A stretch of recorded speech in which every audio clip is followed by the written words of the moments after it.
Welcome everyone, welcome everyone, welcome everyone to another Ref Brandon and the Todd Family YouTube video, wherever you are, whatever you may be doing. Thank you so much for making Ref Brandon and the Todd Family a part of your day. We always greatly appreciate it.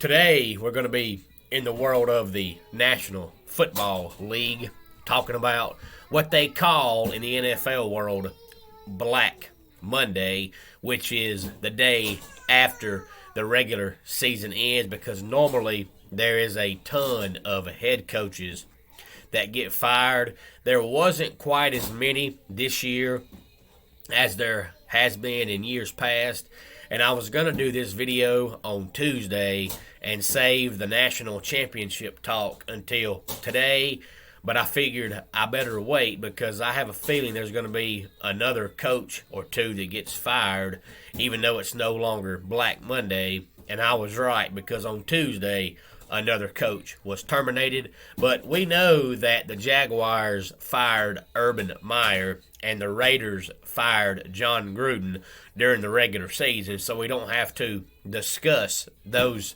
head coaching firings because it actually happened during the regular season. But after the regular season ended, the Broncos terminated Vic Fangio. He had a record of 19 wins and 30 losses as the Broncos head coach. Now, the Broncos are going nowhere, and they're going nowhere fast. And it's amazing because, if you don't know, John Elway pretty much runs the Broncos now. And it amazes me how these former players, no matter what sport you want to look at, that take over a franchise, and the players were successful when they played, but when they run an organization, they're terrible. And you can look at the NBA for an example with the Hornets. Michael Jordan pretty much runs them. And in some people's eyes, not mine, but in some people's eyes, Michael Jordan is the greatest player of all time. But running the Hornets, he's terrible. He's awful. And you look at Major League Baseball, Derek Jeter pretty much runs the Marlins now.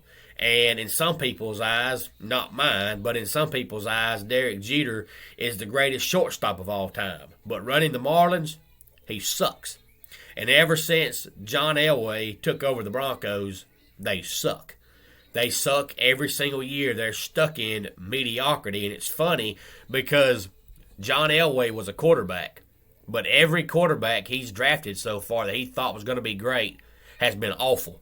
And you would think if you played the position, you would be somewhat decent at seeing a good one. But he just can't do it. But I'm not a big fan of Vic Fangio at all.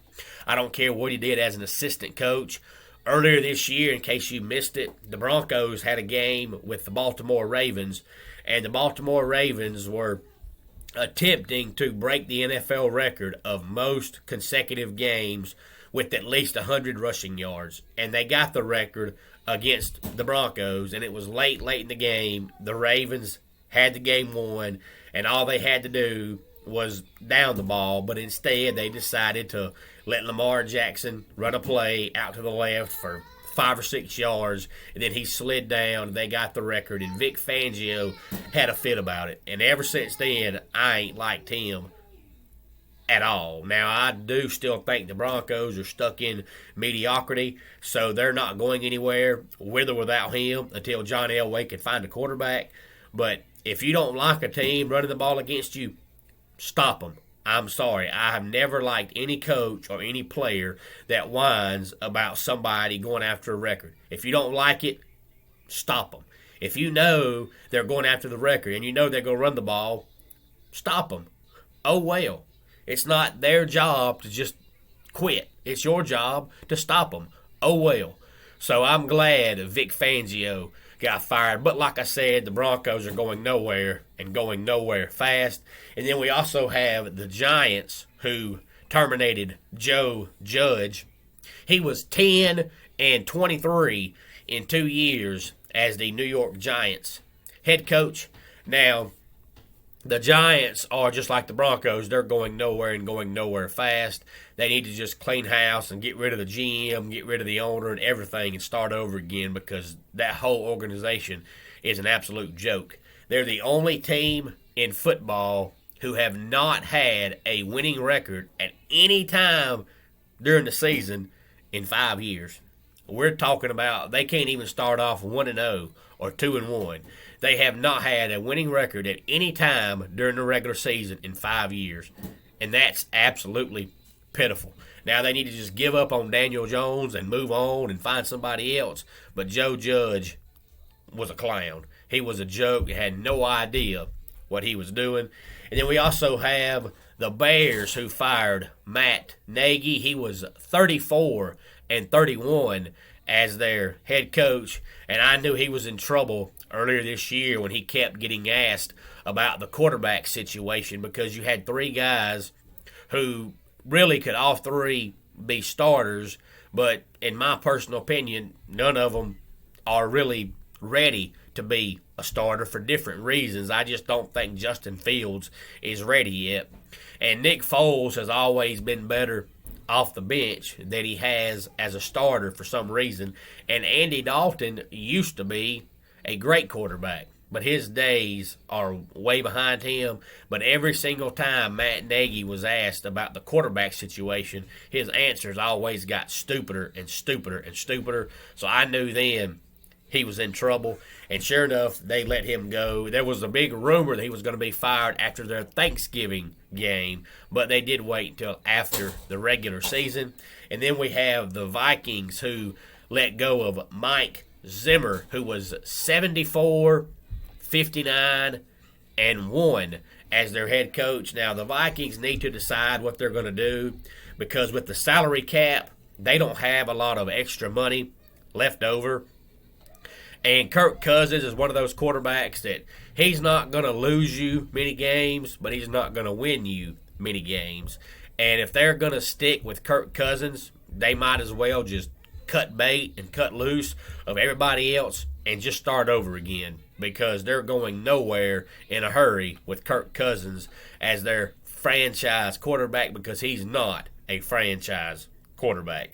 And then last but not least, we have the Dolphins, who fired Brian Flores, who had a record of 24-25 in the regular season as the Dolphins head coach. He was there for 3 years. He's the first coach ever to be fired after having a 7-game winning streak in the middle of the season. And a lot of people are reading too much into this, and I can pretty much tell you why this happened. And we've discussed it before here on the channel. I think it was a video I did about the NBA when the Mavericks fired Rick Carlisle because him and Luka Doncic did not get along. So the owner and the GM had to decide, who do we want, the coach or our franchise all-star player, and they chose the player. Well, it's the same way in this situation. Brian Flores was not a big fan of Tua Tagovailoa, and I don't think it's the fact that he's not really a big fan of Tua. I think he just has come to the understanding that Tua is just not going to stay healthy. And Brian Flores is the one who led the charge back in the regular season when the rumor started that the Dolphins were going after Deshaun Watson. Brian Flores is the one who got that rumor going, because that was his way of showing the Dolphins that he wanted somebody besides Tua. And it's not that Tua is not a good quarterback. It's just, if you played in college and when you played, you got hurt. And since you've been in the NFL, you've been hurt. And you have not had one full season without being injured. It's pretty much obvious by now he's injury prone. He can't help it. His body just can't take it. So Brian Flores understands that as long as Tua is their quarterback, they're only going to go so far. But for some reason, the Dolphins ownership has not given up on Tua yet, and they still think Tua is their franchise quarterback. So they had to decide, who do we want, the quarterback or the coach? And they chose the quarterback.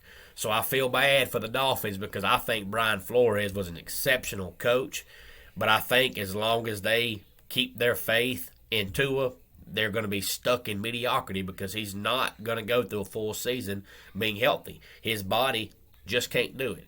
If you're in the prime of your career, the best shape you're ever going to be in, and you still get hurt, it's not going to get any better. So Tua is going to be injury prone. He can't help it. He's just going to be injury prone.